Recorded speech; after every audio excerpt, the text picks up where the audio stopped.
le 10 août 1985. Il est 11h55, heure locale, baie de Tchajma, près de Vladivostok. Un sous-marin nucléaire soviétique est amarré au chantier naval numéro 30.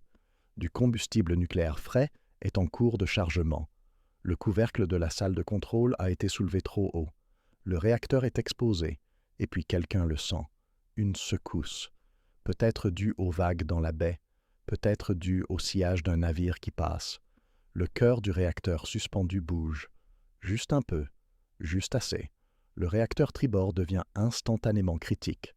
Instantanément critique signifie que la réaction nucléaire en chaîne ne fait pas que s'accélérer. Elle explose. 156 mégajoules d'énergie sont libérés en un instant. Cela équivaut à la force explosive d'environ 37 kg de TNT. Le cœur du réacteur fraîchement chargé est éjecté du navire comme un boulet de canon. Le toit de la cabane de ravitaillement est arraché et projeté à 70 ou 80 mètres dans les airs.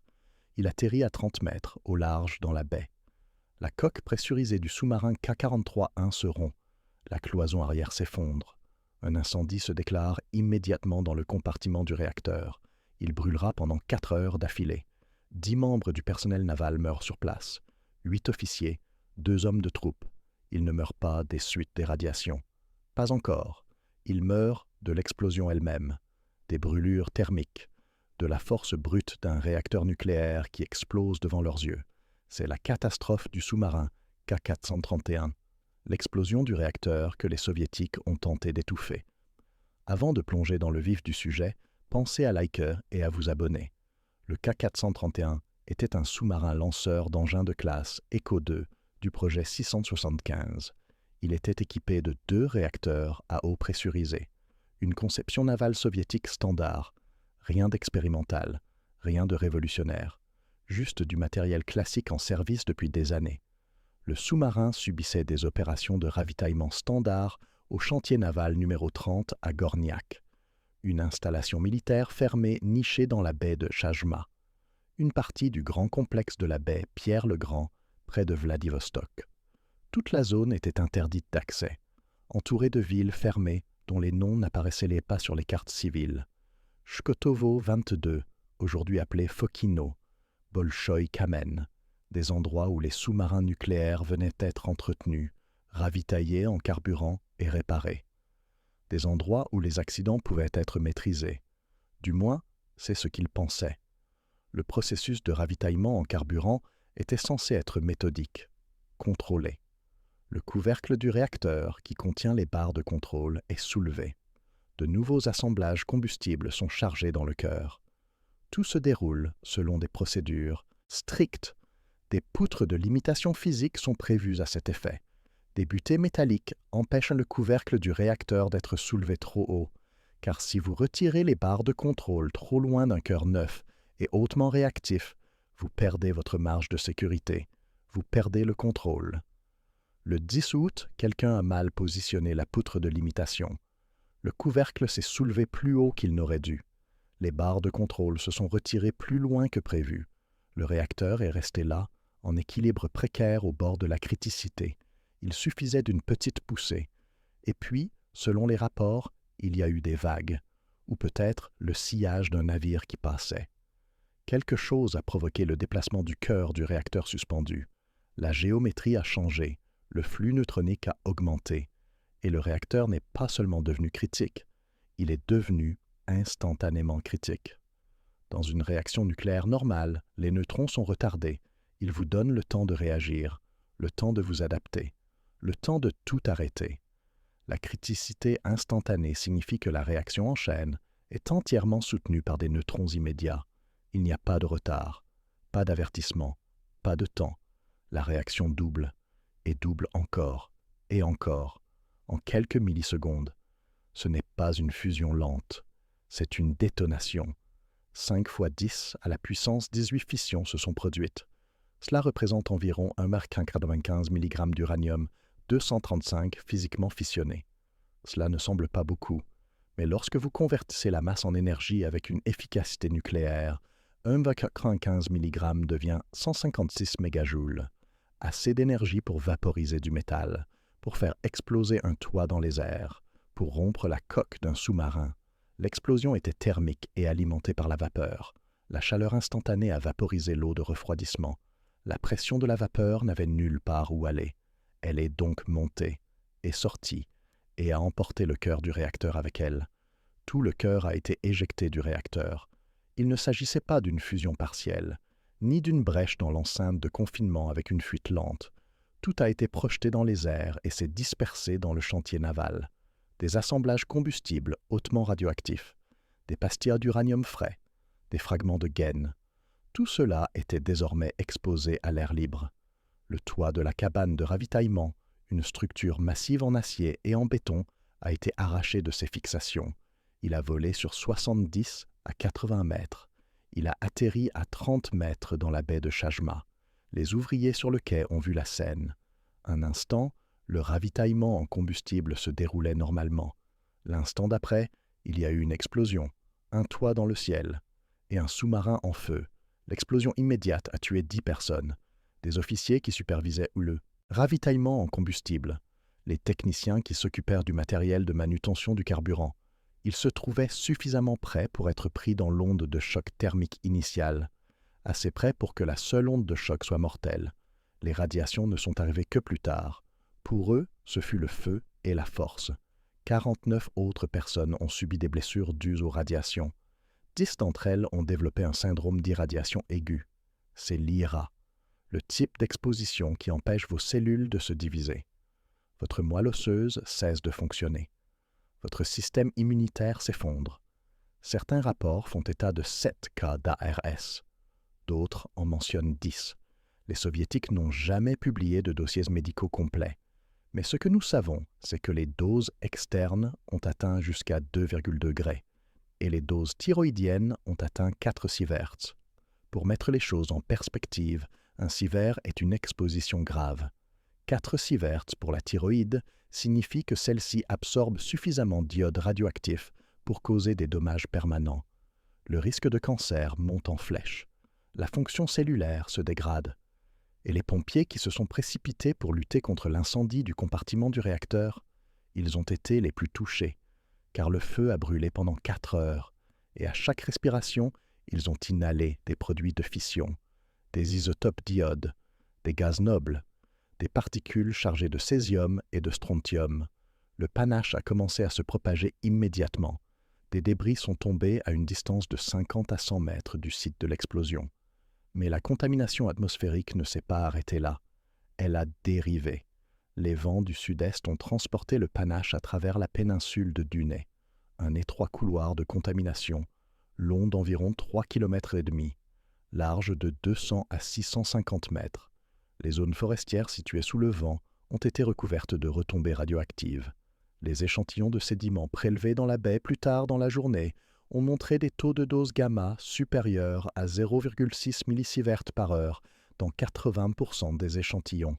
C'est élevé. Pas au niveau de Tchernobyl, mais élevé. Et dans certains points chauds, les mesures ont grimpé beaucoup plus haut. À la fin des années 1990, des zones isolées mesuraient encore 60 millisieverts par heure. 60 millisieverts par heure, cela équivaut à 3000 radiographies thoraciques par heure. Restez là pendant 1 heure et vous aurez absorbé une dose qui prendrait normalement des années d'imagerie médicale pour s'accumuler. Et cela, plus de 10 ans après l'explosion. La contamination n'a pas simplement disparu. Elle s'est enfoncée dans le sol, elle s'est déposée dans les sédiments, elle a migré avec les courants vers la baie adjacente de Strelok. Le cobalt 60, un émetteur gamma à longue durée de vie, est devenu l'isotope dominant dans les études sédimentaires réalisées des années plus tard. Il ne provenait pas du combustible frais lui-même, mais des composants activés du réacteur qui avaient été dispersés lors de l'explosion. Plus de 200 pétabecquerels de produits de fission ont été libérés. C'est l'estimation de l'Association nucléaire mondiale. D'autres sources parlent de 259 pétabecquerels. Après 24 heures de désintégration radioactive, ce chiffre est tombé à environ 43 térabecquerels, mais même ce chiffre plus faible représente une quantité énorme de radioactivité. À titre de comparaison, Tchernobyl a libéré plus de 6500 pétabecquerels de xénon 133 seul, et 1760 pétabecquerels d'iode 131. Le K431 était plus faible, beaucoup plus faible, mais il n'était pas faible. La composition des rejets était dominée par des isotopes à courte durée de vie, des gaz nobles qui se désintègrent en quelques heures ou quelques jours, des isotopes d'iode dont la demi-vie se mesure en jours ou en semaines, parce que le combustible était frais. Il n'avait pas encore été utilisé dans le réacteur. Il y avait donc moins de césium-137 et de strontium-90 à longue durée de vie. C'est en fait ce qui a sauvé la région d'un sort pire encore. Un réacteur en fonctionnement depuis des mois ou des années aurait accumulé des produits de fission bien plus dangereux. Mais un combustible frais signifie une empreinte radioactive différente. Toujours mortelle, toujours catastrophique. Mais pas à la même échelle qu'un accident impliquant du combustible usé. Les Soviétiques ont réagi rapidement. Ou du moins, ils ont essayé. Les opérations du chantier naval ont repris 4 jours après l'explosion. 4 jours. Ils ont arrosé les surfaces contaminées. Ils ont gratté la couche arable dans les zones les plus touchées. Ils ont coupé la végétation et ont déclaré la zone suffisamment sûre pour reprendre le travail. La radioactivité de l'eau dans la crique aurait atteint des niveaux proches de ceux de fond après environ 2 mois. 5 à 7 mois plus tard, les autorités ont déclaré que le niveau de radiation dans la zone du chantier naval était normal. Normal, comme si rien ne s'était passé. Mais ce n'est pas toute l'histoire, car le K431 était toujours là, endommagé, contaminé. Il fuyait. Finalement, ils l'ont remorqué de la baie de Chajma à la baie de Pavlovsk, loin des yeux, loin du cœur. Puis, en décembre de la même année, un autre accident s'est produit. Le sous-marin K314, un bateau de classe Victor I, a subi une perte de liquide de refroidissement dans la baie de Pavlovsk. 2 accidents nucléaires majeurs dans la marine soviétique en Extrême-Orient, la même année, dans des installations distantes de moins de 50 km. Mais le monde n'en savait rien, car les Soviétiques n'en ont parlé à personne.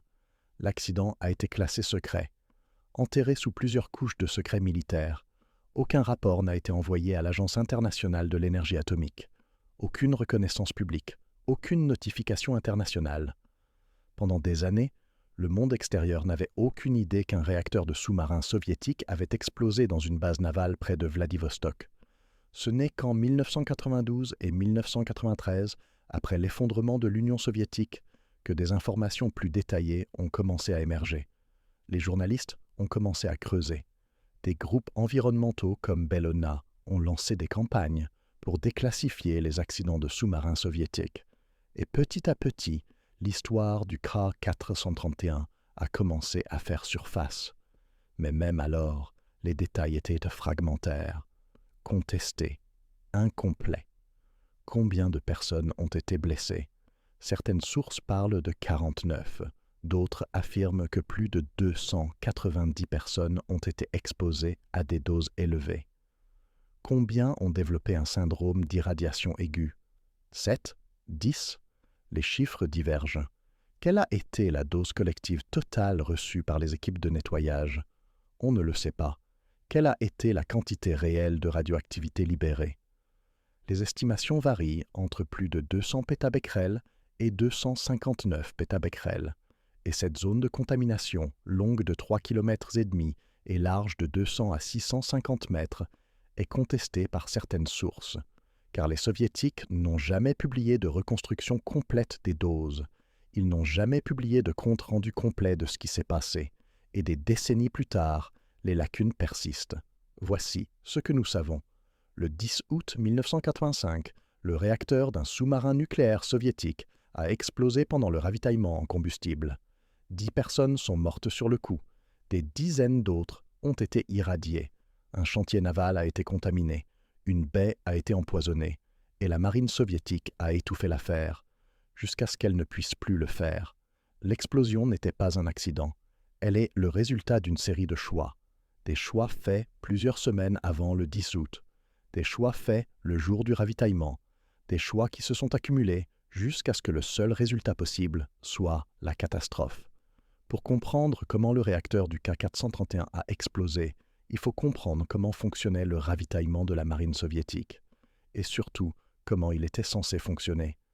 Les sous-marins soviétiques de classe Echo 2 était équipé de 2 réacteurs à eau pressurisée. Chaque réacteur se trouvait dans son propre compartiment, scellé, blindé, conçu pour fonctionner pendant des mois sous l'eau sans entretien. Mais à terme, le combustible s'épuise. Les atomes d'uranium se divisent jusqu'à ce qu'il n'y en ait plus assez pour maintenir la réaction en chaîne. Et lorsque cela se produit, il faut du combustible frais. Pour les centrales nucléaires en surface, le ravitaillement en combustible se fait à l'intérieur de bâtiments de confinement, des environnements contrôlés, de multiples systèmes de sécurité redondants. Pour les réacteurs navals, cela se passe à quai, dans les chantiers navals, dans des installations à ciel ouvert, avec des grues, des échafaudages et des ouvriers se tenant à quelques mètres des cœurs de réacteurs exposés. Le processus commence par l'arrêt du réacteur. Vous insérez toutes les barres de contrôle à fond dans le cœur.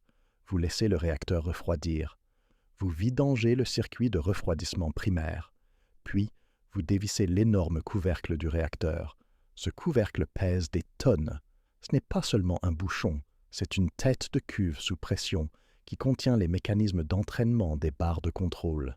Les barres de contrôle elles-mêmes sont suspendues à ce couvercle. Lorsque vous soulevez le couvercle, vous retirez les barres du cœur. Et c'est là que le danger commence, car le cœur d'un réacteur est toujours réactif, même lorsqu'il est arrêté, même lorsqu'il est froid. Les assemblages de combustible à l'uranium y sont stockés, remplis de matière fissile. Si vous retirez suffisamment de barres de contrôle absorbant les neutrons, la géométrie change. Les neutrons commencent à rebondir entre les assemblages combustibles. Plus de collision signifie plus de fission. Plus de fission signifie plus de neutrons. Et si vous ne contrôlez pas cette boucle de rétroaction, elle s'emballe. C'est pourquoi les procédures de rechargement soviétiques comprenaient des poutres de limitation physique, des butées mécaniques, des pièces métalliques qui empêchent la grue de soulever le couvercle du réacteur trop haut.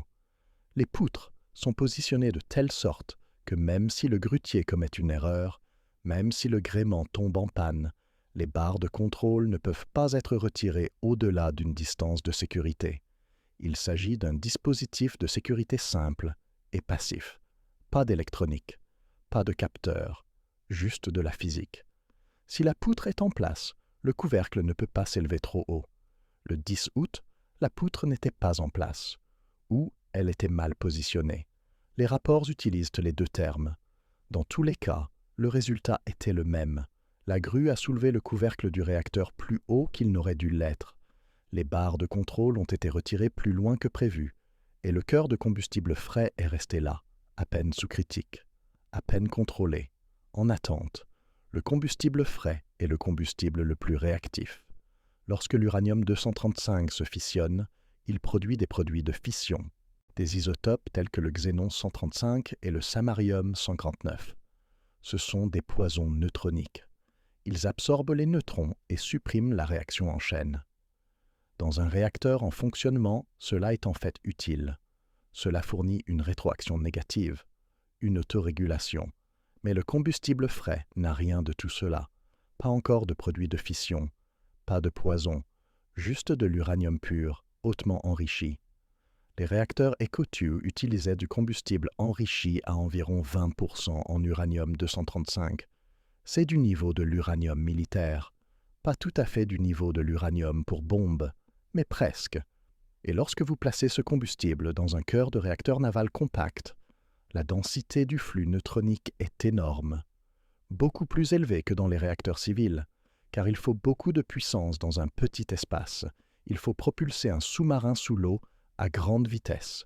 Le cœur est donc petit, dense, réactif. Et lorsque les barres de contrôle sont retirées trop loin, la marge de sécurité s'évapore. L'équipe de ravitaillement à Chajma Bay ce matin-là avait déjà fait cela auparavant. Ils avaient ravitaillé des bateaux de classe Echo.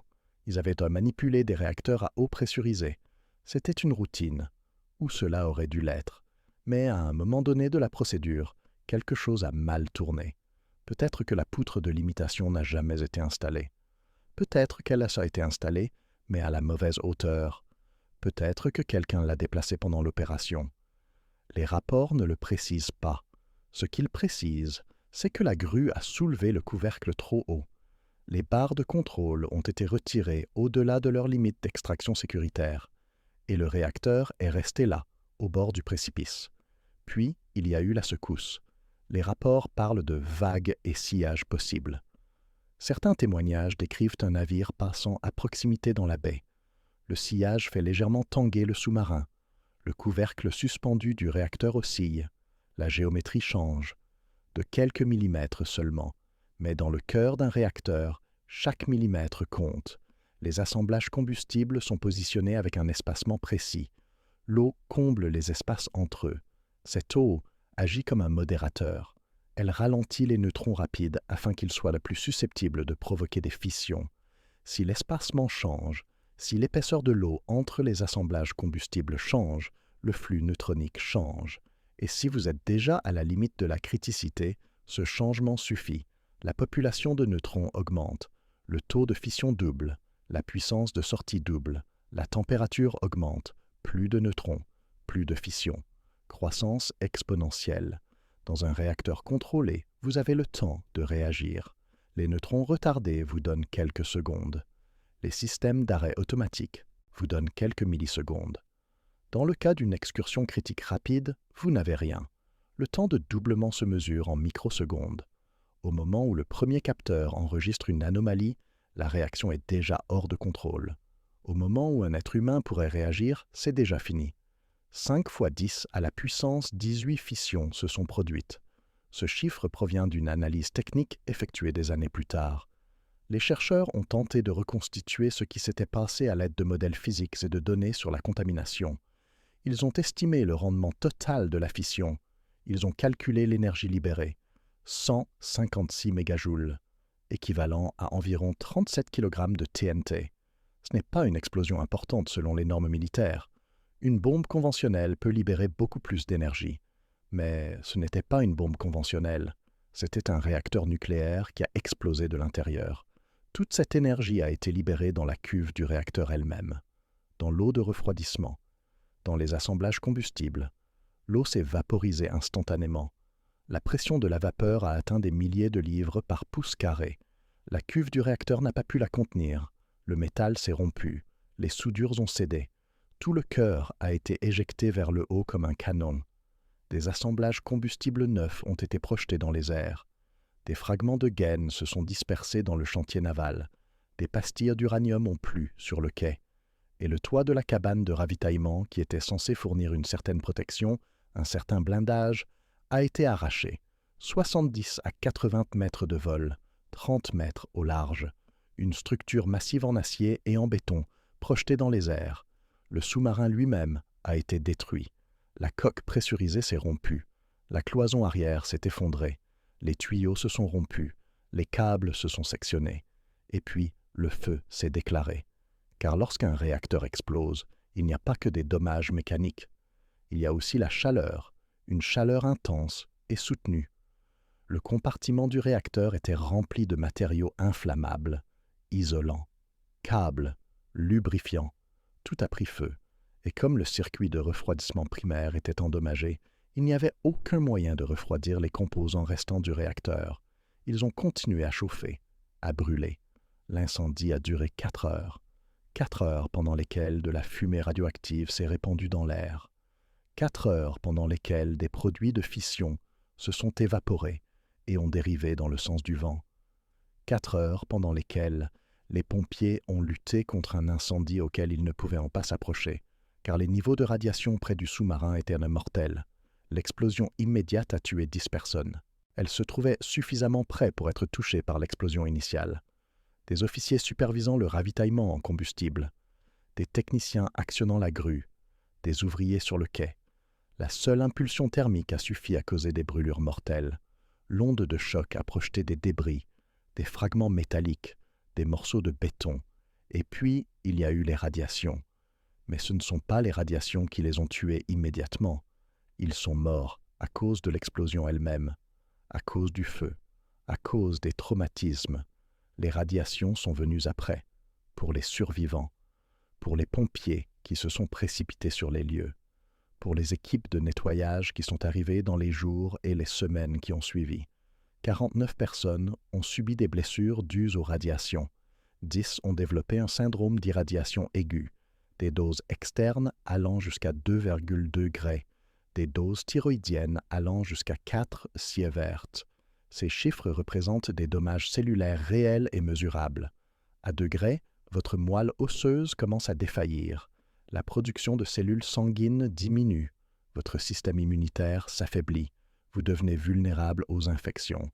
À 4 sieverts, au niveau de la thyroïde, vous absorbez suffisamment d'iode radioactif pour causer des dommages permanents. Le risque de cancer de la thyroïde augmente considérablement. La fonction hormonale se détériore. Et les pompiers qui ont combattu l'incendie dans le compartiment du réacteur, ils ont inhalé la fumée. Ils ont respiré des produits de fission. Des isotopes d'iode se sont logés dans leur thyroïde. Du césium s'est réparti dans leurs muscles. Du strontium s'est accumulé dans leurs os. Et ils ont continué à travailler. Parce que c'est ce pourquoi ils avaient été formés. Parce qu'il fallait éteindre l'incendie. Parce que si le feu se propageait aux autres sous-marins amarrés à proximité, cette catastrophe pourrait prendre des proportions encore plus dramatiques. Ils se sont donc battus, pendant 4 heures, jusqu'à ce que les flammes soient enfin éteintes, jusqu'à ce que la crise immédiate soit maîtrisée. Mais la contamination s'était déjà propagée. Le panache avait déjà traversé la péninsule de Dunay. Les retombées s'étaient déjà déposées dans la forêt, et le nettoyage ne faisait que commencer. Avant de replonger dans l'histoire, dites-nous d'où vous la regardez aujourd'hui, et si elle vous touche, abonnez-vous pour ne pas manquer la suite. L'explosion a créé une zone de contamination instantanée. Pas progressive, pas contenue, instantanée. À un moment donné, la baie de Chajma était un chantier naval en activité. L'instant d'après, c'était un site de catastrophe radioactive. Et la contamination n'est pas restée sur place. Elle ne pouvait pas, parce que le cœur du réacteur avait été éjecté à l'air libre. Parce que le feu a brûlé pendant 4 heures. Parce que des vents du sud-est soufflèrent ce jour-là. La zone initiale de débris était relativement compacte. Elle s'étendait sur 50 à 100 mètres autour du site de l'explosion. Des fragments lourds, des assemblages combustibles, des composants du réacteur, des morceaux de la cuve sous pression, tous hautement radioactifs, tous dispersés sur le quai et dans la baie. Mais la contamination atmosphérique s'est propagée beaucoup plus loin. L'explosion thermique et l'incendie qui a suivi ont projeté des produits de fission haut dans l'atmosphère, des gaz nobles comme le xénon et le krypton, des isotopes radioactifs d'iode, des particules contenant du césium, du strontium et d'autres produits de fission. Le panache s'est élevé, il a dérivé, il s'est propagé. Les vents du sud-est l'ont transporté à travers la péninsule de Dunay. Une étroite langue de terre s'étendant dans la baie Pierre-le-Grand. Le couloir de contamination mesurait environ 3,5 km de long, 200 à 650 mètres de large. C'est la bande signalée. Bien que certaines sources contestent ces chiffres. Ce qui n'est pas contesté, c'est que la contamination a eu lieu. Les zones forestières, sous le vent, ont été recouvertes de retombées radioactives. Les arbres, le sol, la végétation, tout a été contaminé. Les mesures gamma effectuées immédiatement après l'explosion ont montré l'ampleur du phénomène. Les échantillons de sédiments prélevés dans la baie dépassaient 0,6 millisieverts par heure dans 80% des cas. C'est 600 fois plus que le niveau de fonte normal. Le rayonnement de fonte normale est d'environ 1 microsievert par heure. 0,6 millisieverts équivaut à 600 microsieverts, 600 fois plus que la normale, et c'était la moyenne dans la plupart des échantillons. Les points chauds étaient pires, beaucoup pires. Dans certaines zones, les niveaux de rayonnement ont atteint 60 millisieverts par heure, même des années plus tard, même à la fin des années 1990, plus d'une décennie après l'explosion. 60 millisieverts par heure signifie que rester debout pendant 17 minutes vous expose à la dose annuelle maximale autorisée pour un travailleur exposé au rayonnement. Rester debout pendant 1 heure vous expose à 3 fois cette limite. Rester debout pendant 8 heures peut vous tuer. Cela équivaut à 3000 radiographies thoraciques par heure. Et il ne s'agissait pas seulement d'une contamination superficielle. Ce n'était pas de la poussière que l'on pouvait balayer. Les isotopes radioactifs avaient pénétré dans le sol. Ils s'étaient liés à la matière organique. Ils s'étaient déposés dans les couches sédimentaires. Le cobalt-60 est devenu le principal contaminant à long terme. Il ne provenait pas du combustible lui-même. Le cobalt-60 est un produit d'activation. Il se forme lorsque le cobalt-59 stable absorbe un neutron, et il y a du cobalt partout dans un réacteur, dans l'acier, dans les mécanismes des barres de contrôle, dans les composants structurels. Lorsque le réacteur a explosé, ces composants ont été dispersés. Des fragments se sont incrustés dans le sol. Des morceaux ont coulé dans la baie. Et ils ont continué à émettre des rayons gamma. Le cobalt-60 a une demi-vie de 5,3 ans. Au bout de 5 ans, il en reste la moitié. Au bout de 10 ans, un quart. Au bout de 15 ans, un huitième. À la fin des années 1990, plusieurs demi-vies s'étaient écoulées. Mais les points chauds affichaient toujours 60 millisieverts par heure, ce qui signifie que la contamination initiale devait être bien plus élevée. Des centaines de millisieverts par heure immédiatement après l'accident, peut-être plus d'un sievert par heure dans les zones les plus touchées. Un niveau d'exposition mortel, et la contamination ne s'est pas limitée à la terre ferme, elle s'est propagée dans l'eau.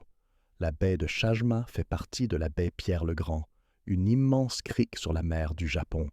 Les courants traversent constamment ces baies, les marées font entrer et sortir l'eau, les tempêtes remuent les sédiments. Les matières radioactives tombées dans la baie ne sont pas restées au même endroit. Elles ont migré.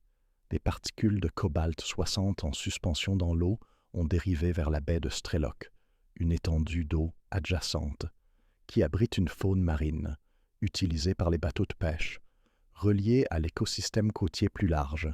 Les études des sédiments marins réalisées dans les années qui ont suivi l'accident ont permis de suivre cette migration. Du césium-137 et du cobalt-60 ont été détectés dans des carottes de sédiments prélevées à plusieurs kilomètres de la baie de Chajma. Pas dans les mêmes concentrations que dans la zone de contamination initiale, mais présents, mesurables, persistants. Les estimations des rejets varient. L'Association nucléaire mondiale estime que plus de 200 pétabecquerels de produits de fission ont été rejetés. D'autres analyses techniques font état d'un total de 259 pétabecquerels. Après 24 heures de désintégration radioactive, ce chiffre est tombé à environ 43 térabecquerels.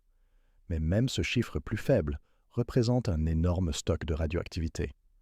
Pour mettre les choses en perspective, Tchernobyl a libéré plus de 6500 pétabecquerels de xénon 133 seul. Le K43-1 représentait moins de 5% de cette quantité.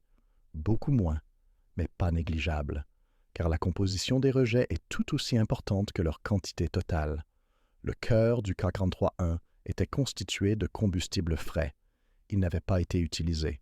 Le stock de produits de fission à longue durée de vie, tels que le césium-137 et le strontium-90, était donc limité. La plupart des rejets étaient des isotopes à courte durée de vie, des gaz nobles avec une demi-vie de quelques jours. L'iode-131 avec une demi-vie de 8 jours. Ces isotopes se désintègrent rapidement. En quelques semaines, la plupart d'entre eux ont disparu. Mais pendant ces premiers jours, ils étaient extrêmement radioactifs et extrêmement dangereux. L'iode-131 se concentre dans la thyroïde. Si vous l'inhalez, il s'accumule. Si vous buvez de l'eau contaminée, il s'accumule. Et il irradie votre thyroïde de l'intérieur. C'est pourquoi les doses thyroïdiennes des travailleurs exposés ont atteint 4 sieverts, parce qu'ils respiraient un air chargé d'isotopes d'iode pendant l'incendie, parce qu'ils travaillaient dans un environnement où chaque respiration transportait des particules radioactives. La réponse officielle soviétique a été rapide, du moins sur le papier. Les équipes de nettoyage sont arrivées en quelques heures. Les efforts de décontamination ont commencé immédiatement. Ils ont arrosé les surfaces contaminées. Ils ont gratté la couche arable dans les zones les plus chaudes. Ils ont coupé la végétation contaminée. Ils ont enlevé les débris. Ils ont ramassé les assemblages combustibles fragmentés. Ils ont sécurisé les composants du réacteur qui étaient détachés. C'était une opération massive. Selon les rapports, jusqu'à 2000 personnes ont participé au nettoyage. 290 d'entre elles ont reçu des doses de rayonnement élevées. Élevées, c'est-à-dire supérieures aux limites professionnelles normales. Élevées, c'est-à-dire suffisantes pour augmenter le risque de cancer. Élevées, c'est-à-dire qu'ils porteront cette exposition pour le reste de leur vie. Le travail de décontamination était dangereux. On ne peut pas simplement laver les isotopes émettant des rayons gamma incrustés dans le sol. Il faut creuser le sol et l'enlever. On ne peut pas simplement arroser un morceau de métal contaminé. Il faut le découper et le mettre au rebut de manière appropriée. Et en 1985, une mise au rebut appropriée signifiait un stockage temporaire, car il n'existait pas de site de stockage permanent, pas de solution à long terme, juste des zones de stockage, des tranchées, des bunkers en béton, des endroits où entreposer les déchets radioactifs jusqu'à ce que quelqu'un trouve quoi en faire. Le chantier naval numéro 30 est devenu un site de stockage pour les matériaux contaminés.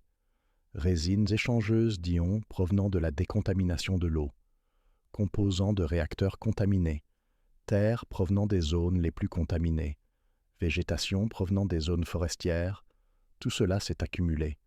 Tout cela a contribué à l'augmentation du stock de déchets nucléaires dans l'installation, et le KK-3-1 lui-même restait un problème. Le sous-marin était trop contaminé pour être démantelé immédiatement en toute sécurité, trop radioactif pour être découpé. Ils l'ont donc remorqué jusqu'à la baie de Pavlovsk, une autre installation navale, fermée, hors de vue, où il pouvait rester et se désintégrer, où les niveaux de radiation pouvaient baisser avec le temps, où il pouvait attendre, pendant des années, pendant des décennies. Les activités de démantèlement n'auraient commencé qu'en 2010, 25 ans après l'explosion, un quart de siècle de désintégration radioactive, assez de temps pour que les isotopes à courte durée de vie disparaissent, assez de temps pour que le cobalt-60 diminue, mais pas assez de temps pour éliminer complètement le danger. La surveillance environnementale s'est poursuivie, car la contamination n'avait pas simplement disparu. Les scientifiques ont suivi le transport des radionucléides dans la baie Pierre-le-Grand. Ils ont prélevé des carottes de sédiments, des échantillons d'eau, des échantillons de biologie marine. Ils ont cartographié la propagation de la contamination, son déplacement avec les courants, son accumulation dans certaines zones et son évitement dans d'autres. La modélisation de la dispersion atmosphérique, réalisée des années plus tard, a permis de reconstituer la trajectoire du panache. Ils ont utilisé les données météorologiques d'août 1985, les régimes des vents, les inversions de température, la stabilité atmosphérique, et ils ont retracé le parcours de la contamination. Le panache a traversé la péninsule de Dunaj. Il a atteint la côte est de la baie d'Ussuri, sous l'effet des vents dominants du sud-est ce jour-là. Mais il a épargné Chkotovo 22. La ville fermée n'était qu'à environ 1,5 km du quai, assez proche pour que, si le vent avait soufflé différemment, la ville aurait pu être recouverte de retombées radioactives. Mais la direction du vent l'a épargné. Le panache s'est dirigé vers le sud-est, et non vers l'ouest en direction de la ville. Une chance incroyable, ou la géographie, ou les deux. Les villages voisins, tels que Tomp, Razboïnik et Dunaj, n'ont également signalé aucune augmentation mesurable des doses. Soit ils se trouvaient hors de la trajectoire du panache, soit les niveaux de contamination à ces distances étaient tombés en dessous des seuils détectables.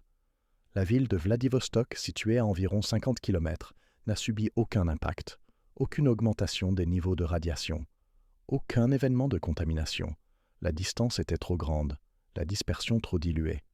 Il n'y a donc pas eu d'évacuation massive, pas de relocalisation d'urgence, pas de zone d'exclusion comme à Tchernobyl. La vie a continué normalement à Vladivostok.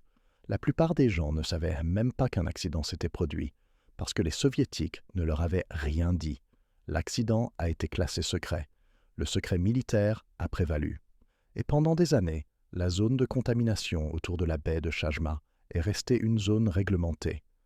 Non pas pour des raisons de santé publique, mais parce qu'il s'agissait d'une installation militaire.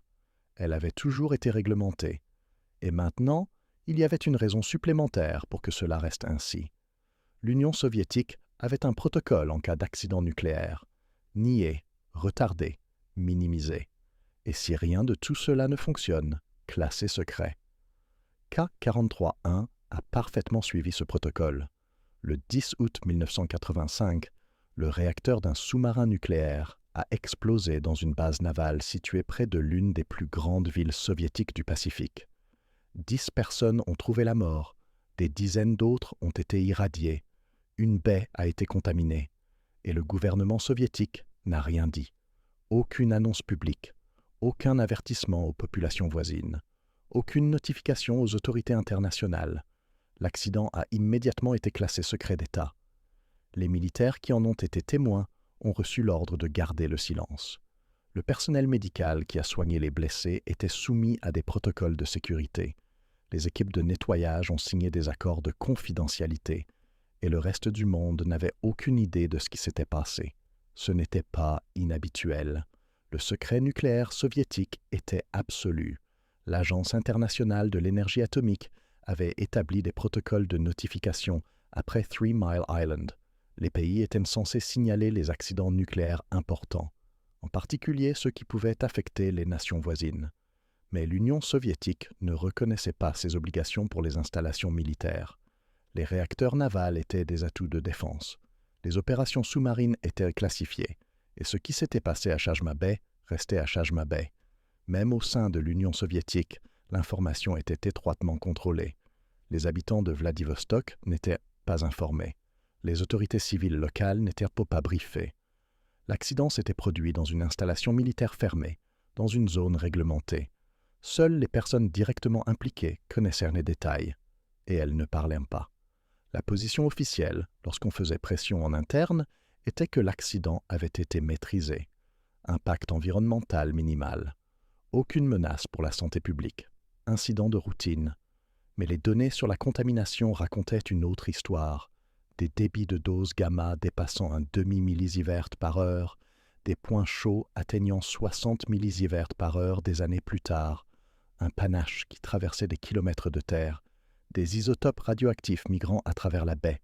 Ce n'était pas minime, ce n'était pas un incident de routine, mais l'admettre aurait signifié admettre un échec, admettre que les protocoles de sécurité étaient inadéquats, admettre que les opérations nucléaires navales soviétiques étaient dangereuses. Ils ne l'ont donc pas admis. Ils l'ont enterré. Le personnel blessé a reçu des soins, discrètement, dans des établissements médicaux militaires. Les 10 personnes qui ont développé un syndrome d'irradiation aiguë ont été hospitalisées. Certaines se sont rétablies. D'autres ont souffert de complications à long terme.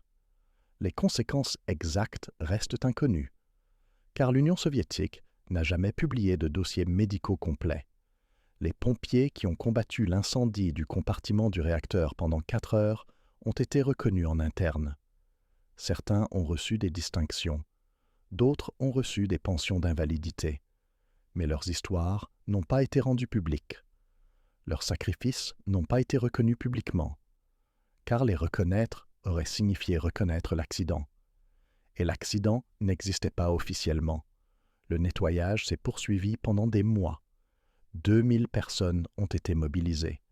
290 ont reçu des doses élevées. Ils ont retiré la terre contaminée. Ils ont décontaminé les surfaces. Ils ont ramassé les débris. Ils ont sécurisé les fragments radioactifs. Et lorsqu'ils ont eu terminé, le chantier naval a repris ses activités. 4 jours après l'explosion, certains travaux avaient déjà repris. 4 jours. Ils ont arrosé les zones situées en dehors de la zone d'explosion immédiate. Ils les ont déclarées suffisamment sûres et ont remis les gens au travail, parce que la flotte soviétique du Pacifique ne pouvait pas se permettre de fermer sa principale installation de ravitaillement en carburant, parce qu'il y avait d'autres sous-marins qui avaient besoin d'entretien, parce que le rythme opérationnel de la guerre froide ne s'est pas arrêté à cause d'une explosion de réacteurs. La radioactivité de l'eau dans la crique aurait atteint des niveaux proches de ceux de fond après environ 2 mois. C'est ce qu'indiquaient les rapports internes. La question de savoir si ces rapports étaient exacts est une autre question. La question de savoir si la surveillance était exhaustive est une autre question. La question de savoir si le niveau naturel était vraiment sûr ou juste en dessous d'un seuil jugé acceptable par quelqu'un est une autre question. 5 à 7 mois après l'accident, les autorités ont déclaré que le niveau de radiation dans la zone du quai était normal. Normal, comme si l'explosion n'avait jamais eu lieu. Comme si le cœur du réacteur n'avait pas été dispersé dans toute l'installation, comme si les points chauds ne continuaient pas à émettre des niveaux dangereux de rayonnement. Mais le discours officiel était normal, et ce discours était contrôlé. Le K431 a été remorqué, hors de la baie de Chajma, vers la baie de Pavlovsk, une autre installation fermée, où il pouvait rester, et se désintégrer, et être oublié, loin des yeux, loin du cœur. Puis, en décembre de la même année, un autre accident s'est produit. Le sous-marin K-314, un sous-marin d'attaque de classe Victor I, un accident de perte de liquide de refroidissement dans la baie de Pavlovsk, là où le K-431 avait été remorqué. 2 accidents nucléaires majeurs dans la marine soviétique en Extrême-Orient. La même année, dans des installations distantes de moins de 50 km. Cela suggérait une tendance, des procédures inadéquates, un mauvais entretien, une surveillance insuffisante, des problèmes systémiques dans les opérations nucléaires de la flotte soviétique du Pacifique.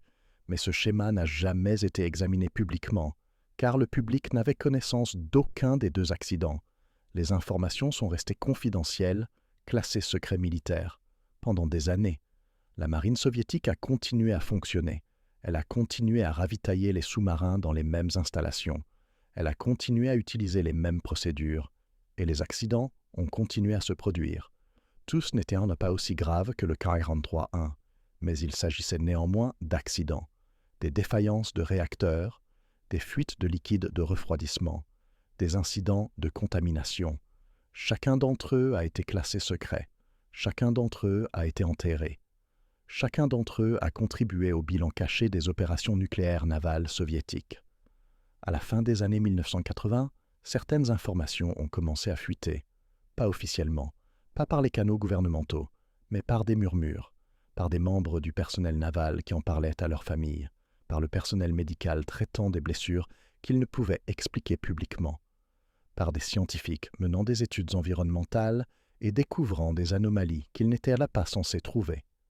Les militants écologistes de la région ont commencé à poser des questions. Pourquoi certaines zones de la baie Pierre-le-Grand étaient-elles interdites d'accès? Pourquoi les niveaux de radiation étaient-ils élevés dans certaines zones côtières? Pourquoi les chantiers navals étaient-ils entourés d'une sécurité aussi renforcée? Mais poser ces questions en Union soviétique était dangereux. Les journalistes qui creusaient trop profondément en subissaient les conséquences. Les scientifiques qui publiaient des données sensibles subissaient des répercussions sur leur carrière. Les militants qui défiaient l'armée étaient arrêtés. Le système se protégeait par le secret, par l'intimidation, par le contrôle de l'information. Et pendant des années, cela a fonctionné. Le monde ne savait rien du K-431. Le peuple soviétique ne savait rien du K-431. Même la plupart des militaires soviétiques n'en connaissaient pas tous les détails. Tout était compartimenté. Seuls ceux qui avaient besoin de savoir étaient informés. Et si vous n'aviez pas besoin de savoir, vous ne le découvriez pas. Puis vint l'année 1991. L'Union soviétique s'effondra. L'appareil de sécurité se fractura. Le système de contrôle de l'information s'effondra. Et les secrets commencèrent à être divulgués. Les journalistes eurent accès à des documents auparavant classifiés. D'anciens militaires ont commencé à s'exprimer ouvertement. Des organisations environnementales ont lancé des campagnes en faveur de la transparence. Et petit à petit, l'histoire du K-43-1 a fait surface. En 1992 et 1993, des révélations plus importantes ont commencé à voir le jour. Des articles ont été publiés dans des revues occidentales. Le US Naval Institute Proceedings a publié des comptes rendus d'accidents de sous-marins soviétiques, y compris le K-43-1. Des groupes environnementaux comme Bellona, basés en Norvège, ont mené une campagne spécifique pour la déclassification des accidents nucléaires navals soviétiques.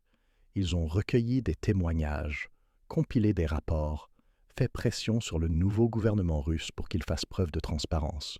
Et petit à petit, les détails se sont assemblés. Une explosion en 1985, un réacteur qui est devenu critique, 10 morts, des dizaines de personnes irradiées, une baie contaminée. Mais même avec la transparence post-soviétique, le tableau complet restait incomplet. Les rapports officiels du gouvernement russe étaient limités. Les dossiers médicaux restaient non confidentiels. Les données de reconstruction des doses n'ont jamais été publiées de manière exhaustive. Des questions clés restaient sans réponse. Combien de personnes ont réellement été exposées? Quelles ont été les conséquences à long terme sur la santé des personnes ayant développé un syndrome d'irradiation aiguë? Quelle a été la dose collective totale reçue par les travailleurs chargés du nettoyage? Quelle a été l'étendue réelle de la contamination environnementale? Les réponses existent quelque part. Dans les archives, dans les dossiers médicaux, dans les registres militaires, mais elles n'ont jamais été entièrement divulguées. Même aujourd'hui, des décennies plus tard, des lacunes subsistent. Ce que nous savons de K431 provient de fragments rassemblés, des analyses techniques publiées des années plus tard, des études environnementales menées dans les années 90 et 2000, des témoignages d'anciens membres du personnel disposés à parler, des évaluations internationales réalisées par des organisations telles que l'AIEA, mais il n'existe pas de compte-rendu officiel unique et complet, pas de vérité absolue, seulement des fragments. Et entre ces fragments, l'incertitude persiste. Le magazine Time a par la suite classé K431 parmi les pires catastrophes nucléaires de l'histoire. Les experts internationaux en sécurité nucléaire l'ont cité comme une étude de cas illustrant ce qui peut mal tourner dans l'exploitation des réacteurs navals. Mais pour les personnes qui étaient présentes ce jour-là, en août 1985, il ne s'agissait pas d'une étude de cas. C'était une explosion dont ils ont été témoins, des flammes qu'ils ont combattues, des radiations qu'ils ont absorbées, et un silence qu'on leur a ordonné de garder. Certains d'entre eux sont encore en vie aujourd'hui. Ils portent toujours les séquelles de cette exposition. Ils sont toujours liés, d'une certaine manière, par le secret qui leur a été imposé. Car même si l'Union soviétique a disparu, l'habitude du silence demeure. La contamination n'a pas disparu. Elle s'est transformée. Les isotopes à courte durée de vie se sont désintégrés en quelques semaines. L'iode 131, dont la demi-vie est de 8 jours, a disparu en quelques mois. Les gaz nobles se sont dispersés dans l'atmosphère et ont disparu. Mais les isotopes à longue durée de vie sont restés. Le cobalt 60 dans le sol, le césium 137 dans les sédiments, le strontium 90 enfoui dans le fond de la baie. Ces isotopes ne se plient pas au calendrier de nettoyage. Le cobalt 60 a une demi-vie de 5,3 ans. Au bout de 10 ans, il en reste un quart. Au bout de 20 ans, environ 6%. Au bout de 30 ans, moins de 2%. Mais 2% d'une contamination initiale massive reste significatif. Et dans certaines zones sensibles autour de la baie de Chajma, les mesures effectuées à la fin des années 1990 indiquaient encore 60 millisieverts par heure. 15 ans après l'explosion. Cela vous donne une idée de l'intensité de la contamination initiale. Le césium 137 a une demi-vie de 30 ans. Au bout de 30 ans, il en reste la moitié. Au bout de 60 ans, un quart. Il faudra des décennies avant que la contamination au césium ne tombe à des niveaux négligeables. Et le strontium 90, un autre isotope dont la demi-vie est de 30 ans, se comporte de manière similaire. Il s'accumule dans les os, dans les organismes marins, dans les couches sédimentaires. Et il y reste. Les programmes de surveillance environnementale mis en place après l'accident ont suivi cette persistance. Des scientifiques d'institutions russes ont mené des études sédimentaires tout au long des années 90 et 2000. Ils ont prélevé des carottes au fond de la baie. Ils ont analysé les concentrations isotopiques. Ils ont cartographié la distribution de la contamination. Et ce qu'ils ont découvert, c'est une migration. Les matières radioactives n'étaient pas statiques. Les courants les déplaçaient, les marées les remuaient, les tempêtes les redistribuaient. Des particules de cobalt 60 qui s'étaient déposées dans la baie de Chajma ont été détectées dans la baie adjacente de Strelok. Pas dans les mêmes concentrations, mais elles étaient présentes, mesurables, traçables. La modélisation de la dispersion marine, publiée des années plus tard dans des revues scientifiques, a reconstitué comment cela s'est produit. Ils ont utilisé les données océanographiques d'août et septembre 1985. Les courants, la température de l'eau, l'activité des typhons cette saison-là, et ils ont retracé les trajectoires probables. Les sédiments contaminés ne sont pas restés là où ils étaient tombés. Ils se sont déplacés avec l'eau, ils se sont répandus dans le système de la baie, ils ont pénétré dans le bassin plus large de la mer du Japon. Les concentrations se sont diluées avec la distance. Au moment où l'eau contaminée a atteint l'océan, les niveaux d'isotopes étaient bien en dessous du seuil de danger aigu, mais ils étaient toujours supérieurs au niveau naturel. Ils étaient encore détectables dans les études marines. Ils faisaient toujours partie de la signature radiologique de la baie Pierre-le-Grand. Les populations de poissons de la région présentaient une absorption d'isotopes radioactifs. Pas à des niveaux présentant un danger immédiat pour les humains qui les consommaient. La contamination n'était pas du niveau de celle de Fukushima, mais elle était bien là, dans les échantillons de tissus, dans les structures osseuses, dans les organismes à différents niveaux de la chaîne alimentaire. La bioaccumulation fonctionne lentement. Une petite quantité de césium dans l'eau est absorbée par le plancton. Les petits poissons mangent le plancton. Les plus gros poissons mangent les petits poissons. À chaque étape, la concentration augmente légèrement. Au moment où l'on arrive aux poissons prédateurs, les niveaux d'isotopes peuvent être plusieurs fois supérieurs à ceux de l'eau environnante. Toujours pas dangereux à court terme, mais élevés, mesurables et persistants à travers les générations de vie marine. La contamination terrestre a suivi des voies différentes. Les zones forestières de la péninsule de Dunée ont été recouvertes de retombées radioactives. La végétation contaminée a été coupée lors du nettoyage. La couche arable des zones les plus touchées a été retirée. Mais il est impossible d'enlever toute la terre. On ne peut pas déboiser toute une forêt jusqu'au substrat rocheux. Une partie de la contamination est donc restée, dans les couches plus profondes du sol, dans les racines des arbres, dans la matière organique du sol forestier. Et au fil du temps, elle a migré à travers l'écosystème. Les plantes absorbent le césium par leurs racines. Chimiquement, il ressemble au potassium, donc les systèmes biologiques ne le distinguent pas. Les animaux mangent les plantes. Les prédateurs mangent les animaux. Les isotopes remontent la chaîne alimentaire. Et bien que les concentrations diminuent chaque année à mesure que la désintégration se poursuit, le processus est lent. La récupération écologique ne se fait pas à l'échelle humaine, elle se fait à l'échelle des isotopes. Une demi-vie de 30 ans signifie qu'il faut attendre plusieurs générations pour obtenir une réduction significative. Au début des années 2000, la Roumanie et la Hongrie. Attendez, ce n'est pas la bonne catastrophe. Au début des années 2000, les évaluations environnementales russes affirmaient qu'il n'y avait pas de contamination résiduelle significative dans les zones accessibles aux civils. Cela signifie que les niveaux de césium et de cobalt étaient revenus dans les limites réglementaires. Dans les limites. Cette expression a beaucoup de sens. Elle ne signifie pas inoffensif. Elle ne signifie pas fond. Elle signifie en dessous du seuil que les régulateurs ont jugé acceptable. Et ces seuils sont souvent fixés autant par des considérations pratiques que par des considérations de sécurité. Car si vous fixez la limite trop bas, de vastes zones deviennent inutilisables. Le nettoyage devient incroyablement coûteux. Il faut donc fixer une limite qui équilibre le risque et la faisabilité. Et tout ce qui se trouve en dessous de cette limite est considéré comme suffisamment sûr. Les groupes de défense de l'environnement ont contesté ces évaluations.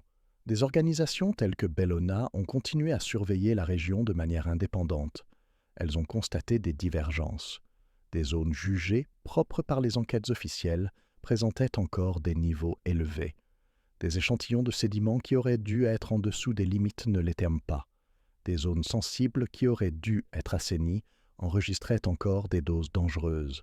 Le désaccord ne portait pas seulement sur les chiffres, il portait sur la méthodologie, sur les zones échantillonnées, sur la rigueur avec laquelle les enquêtes avaient été menées, sur la question de savoir si les conclusions reflétaient une sécurité réelle ou des discours commodes.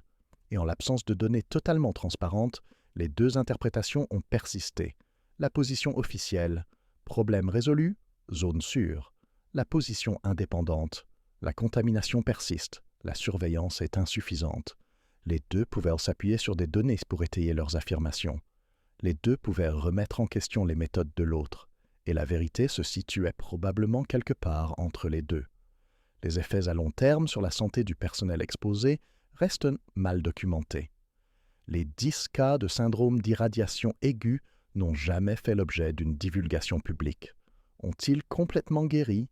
Certains ont-ils développé un cancer des années plus tard? L'exposition aux radiations a-t-elle contribué à leur décès prématuré? Nous ne le savons pas. Les 290 travailleurs chargés du nettoyage qui ont reçu des doses élevées ont été exposés à un risque accru de cancer. L'exposition aux radiations est stochastique. Elle ne garantit pas l'apparition d'un cancer. Elle augmente la probabilité. Pour chaque sievert d'exposition, le risque de cancer augmente d'environ 5%.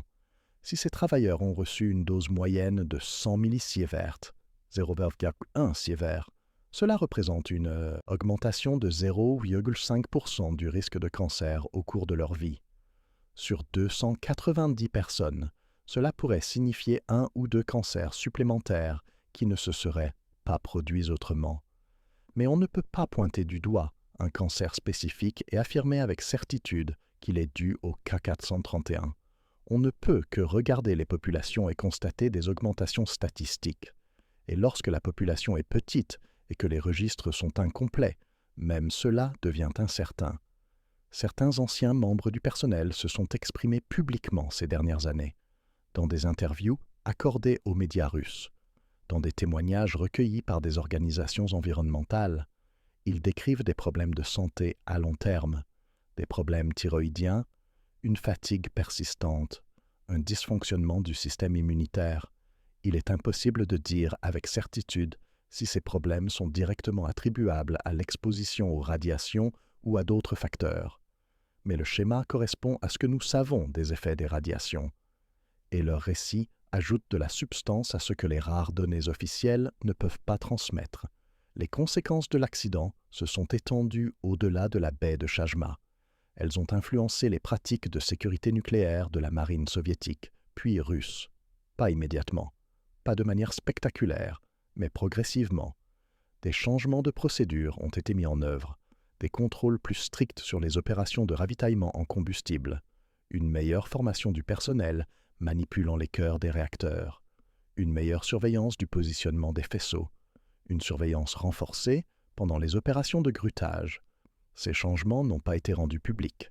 Ils se sont produits discrètement au sein du système militaire, mais ils se sont produits, car même dans une culture du secret, les institutions tirent les leçons des échecs catastrophiques, même lorsqu'elles ne reconnaissent pas publiquement ces échecs. Au niveau international, K431 est devenu une étude de cas. Les experts en sécurité nucléaire l'ont cité dans des discussions sur le fonctionnement des réacteurs navals. L'AIEA l'a inclus dans ses inventaires des accidents radiologiques importants. Des chercheurs universitaires ont publié des analyses techniques de l'excursion de criticité rapide. Il a alimenté les débats sur le ravitaillement en carburant à quai près des côtes peuplées, sur les risques des opérations nucléaires navales, sur l'adéquation des protocoles d'intervention d'urgence. Mais ces discussions ont eu lieu dans des forums spécialisés, dans des revues scientifiques, lors de conférences internationales. Le grand public est resté largement ignorant. K431 n'est jamais entré dans la conscience publique comme l'ont fait Tchernobyl, ou 3 Mile Island, ou Fukushima. Il est resté une note de bas de page, un incident obscur, quelque chose que les spécialistes connaissaient, mais pas le grand public. Cela s'explique en partie par le timing. L'accident s'est produit en 1985. Il n'a été rendu public qu'au début des années 1990. À cette époque, l'Union soviétique était en train de s'effondrer. Il y avait des événements plus importants, des événements plus dramatiques. Une explosion de réacteurs de sous-marins 6 ans plus tôt ne pouvait pas rivaliser pour attirer l'attention. Cela s'explique en partie par l'emplacement. La baie de Tchajma est isolée. Même en Russie, elle se trouve à l'extrême est du pays, à des milliers de kilomètres de Moscou, loin des grands centres médiatiques. Facile à oublier. Et cela tient aussi à la nature même de l'accident. 10 morts immédiats, c'est tragique. Mais ce n'est pas un carnage. La contamination était importante, mais localisée. Les effets à long terme sont réels, mais diffus. Cet accident n'a pas le caractère dramatique de la crise de Tchernobyl, qui a duré plusieurs mois, ni le contexte du tsunami de Fukushima. C'est une catastrophe plus discrète, mais calme ne signifie pas moins important. Car les leçons de K431 sont universelles. Les défaillances procédurales s'accumulent et mènent à la catastrophe. Le secret empêche l'apprentissage et la réforme. La contamination persiste longtemps après la fin de la crise, et les personnes qui en ont payé le prix sont souvent oubliées. K431 est actuellement en cours de démantèlement, ou ce qu'il en reste. Le processus a finalement commencé en 2010, 25 ans après l'explosion, un quart de siècle de désintégration radioactive, Assez de temps pour que la plupart des dangers immédiats s'atténuent, mais pas assez pour effacer ce qui s'est passé. Les compartiments du réacteur du sous-marin ont été découpés. Les sections contaminées ont été retirées. Les déchets hautement radioactifs ont été conditionnés pour être stockés. Les composants structurels ont été décontaminés dans la mesure du possible. Ils ont été éliminés lorsque cela n'était pas possible. C'est un travail lent, un travail dangereux. Même des décennies plus tard, les niveaux de radiation dans les espaces du réacteur nécessitent des précautions extrêmes, des équipements de manipulation à distance, un blindage lourd, une surveillance stricte des doses pour les travailleurs. Car le cobalt-60 incrusté dans l'acier est toujours là. Il émet toujours des rayons gamma. Il est toujours dangereux. Les déchets issus du démantèlement du K431 s'ajoutent à ceux déjà présents à Chashma Bay. Un stock qui ne cesse de croître depuis des décennies, pas seulement à cause du K431, mais aussi à cause des dizaines d'autres sous-marins qui y ont été entretenus, à cause des opérations de ravitaillement en carburant de routine qui ont généré des matériaux contaminés, à cause des compartiments du réacteur découpés dans des navires mis hors service, à cause des assemblages de combustibles usés qui attendent un retraitement qui n'est jamais venu. Au début des années 2000, le complexe de réparation navale de la baie de Chashma détenait d'importants stocks de déchets radioactifs, stockés dans des installations temporaires. Temporaires, c'est-à-dire depuis des décennies. Temporaires, c'est-à-dire en attendant une solution permanente qui n'est jamais arrivée. D'autres installations de la région portent un fardeau similaire. La baie de Pavlovsk, où le K431 a été remorqué après l'explosion. L'atelier flottant PM133 qui y était stocké contenait plus de 9200 térabecquerels de combustible usé au début des années 2000. Cela équivaut à peu près au stock d'isotopes à longue durée de vie de plusieurs cœurs de réacteurs nucléaires, stockés dans une barge flottante, dans une baie reliée à la mer du Japon.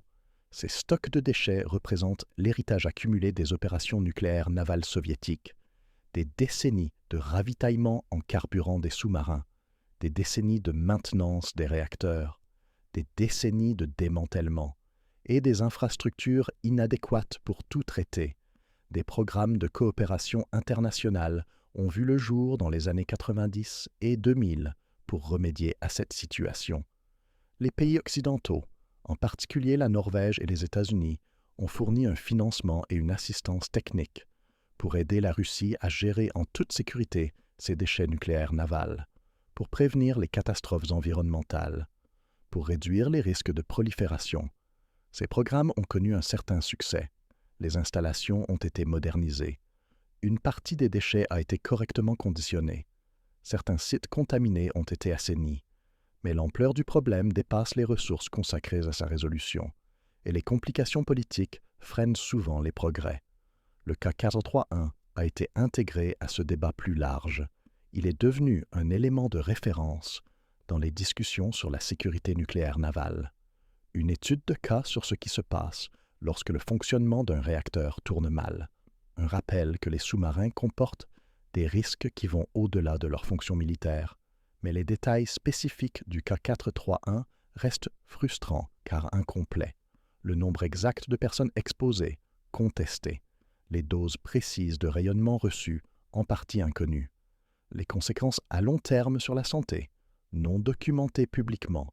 La contamination environnementale totale, estimée mais non mesurée de manière définitive. Ces lacunes ne sont pas accidentelles.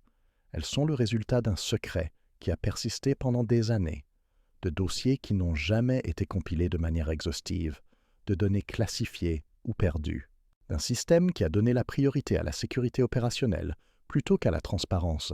Et même aujourd'hui, alors que la guerre froide est terminée et que l'Union soviétique a disparu, il reste difficile d'accéder à des informations complètes. Les archives sont incomplètes.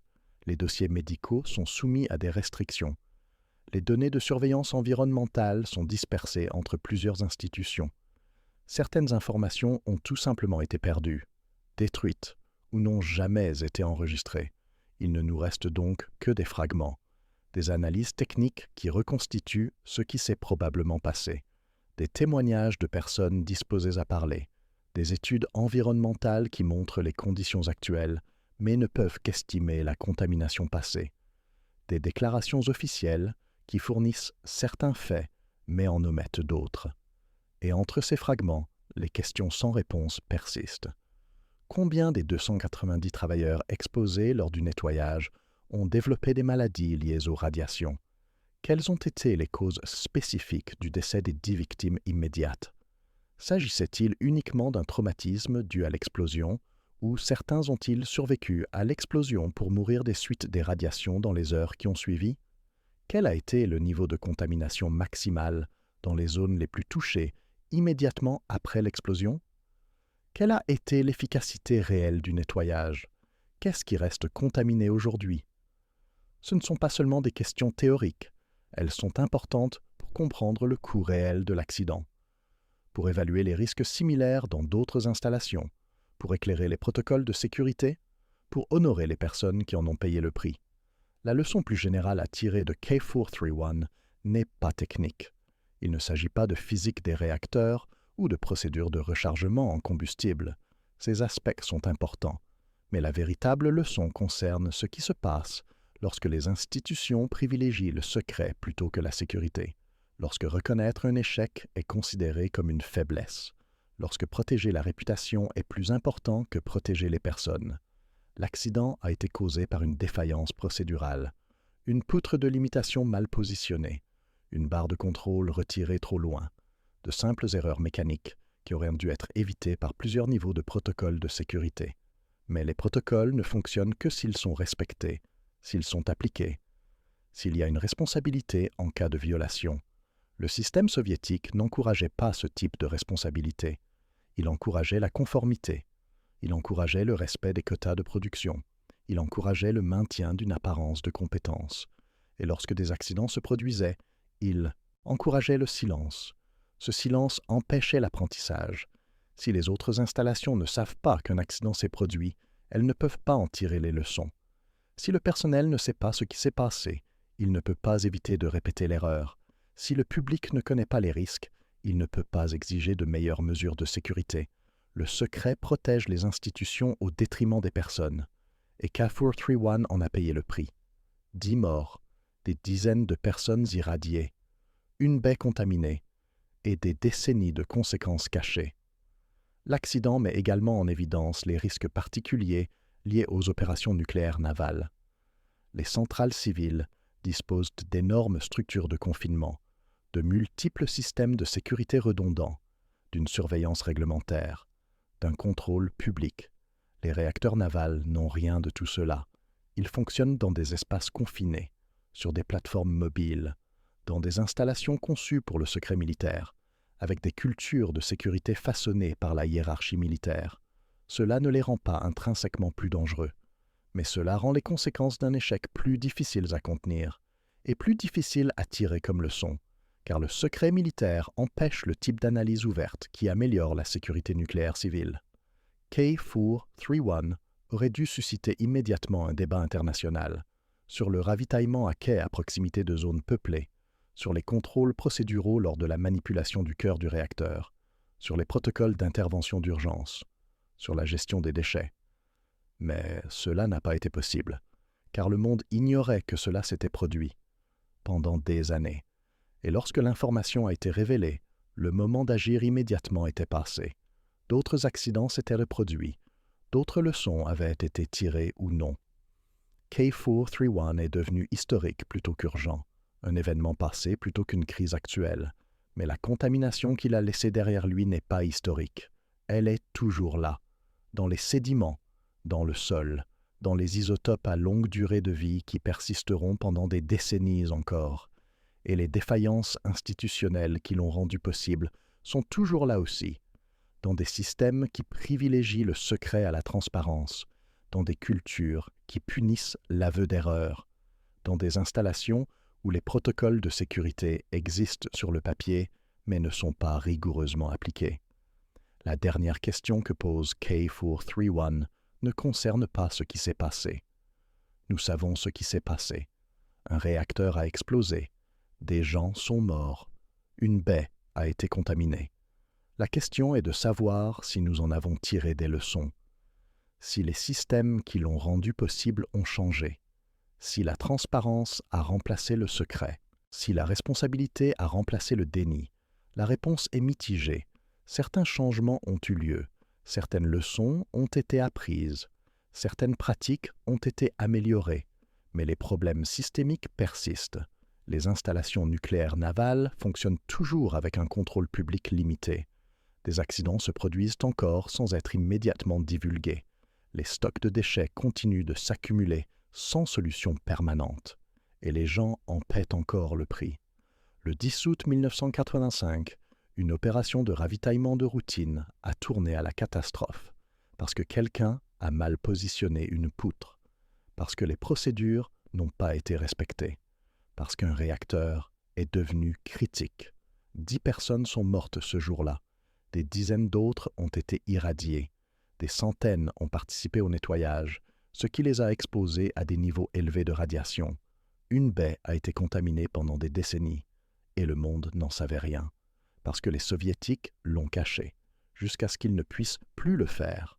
K431 figure parmi les pires catastrophes nucléaires de l'histoire. Mais la plupart des gens n'en ont jamais entendu parler. Elle reste obscure, une note de bas de page, une référence pour les spécialistes.